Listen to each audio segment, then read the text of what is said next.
آیت اللہ قاضی رضوان اللہ تبائی جو آیت اللہ بہجت کے استاد تھے، انہوں نے بڑے دعوے سے یہ بات کہی ہے کہ اگر کوئی اول وقت یعنی جو نماز کا وقت ہے فوراً اس وقت نماز پڑھے اور کسی مقام پہ نہ پہنچے تو قیامت والے دن میرے پر تھوکے.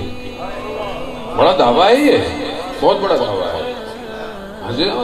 ہم تو بہرحال زندگی میں ٹھیک ہے کئی انسان ایسی جگہ پر ہے جہاں شاید بعض اوقات ممکن نہیں ہے، بعض اوقات انسان جگہ نہیں ہے، وہ مشکل ہے، لیکن جب جگہ ہے، گھر میں بیٹھا ہے، آفس میں بیٹھا ہے، نماز پڑھ سکتا ہے، وضو کر سکتا ہے، کوئی مشکل نہیں ہے، غریب باتیں باتیں کر رہا ہے، ادھر اللہ اکبر ہو کے چلا گیا، ادھر کائنات کا خالق بلا رہا ہے، حی علی الصلاۃ، حی علی الصلاۃ، حی علی الفلاح، ہم موبائل میں بات کر رہے ہیں، ٹی وی دیکھ رہے ہیں، ایک دوسرے سے باتیں کر رہے ہیں. اللہ نہیں پہچان نہیں جنا ہے کون ہے. یہاں جب اذان ہوتی تھی تو رسول خدا کے چہرے کا رنگ بدل جاتا تھا. کیوں؟ خالق بلا رہا ہے، خالق پہچانا نہیں ہے.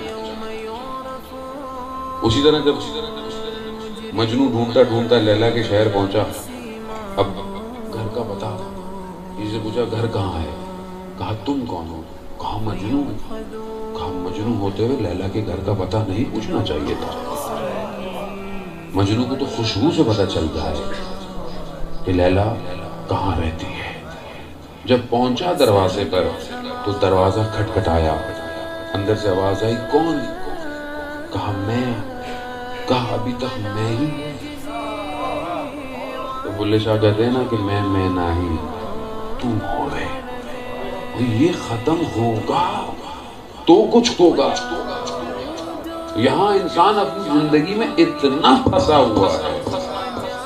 مسجد میں بہت اچھا ہے، امام بارگاہ میں بہت اچھا ہے، محلے میں بھی اچھا ہے، گھر جائے گا کیسا ہے؟ وہاں اکڑ ہے انسان کے اندر، وہاں انا پرستی ہے، بہن بھائیوں کے ساتھ، ماں باپ کے ساتھ، اولاد کے ساتھ.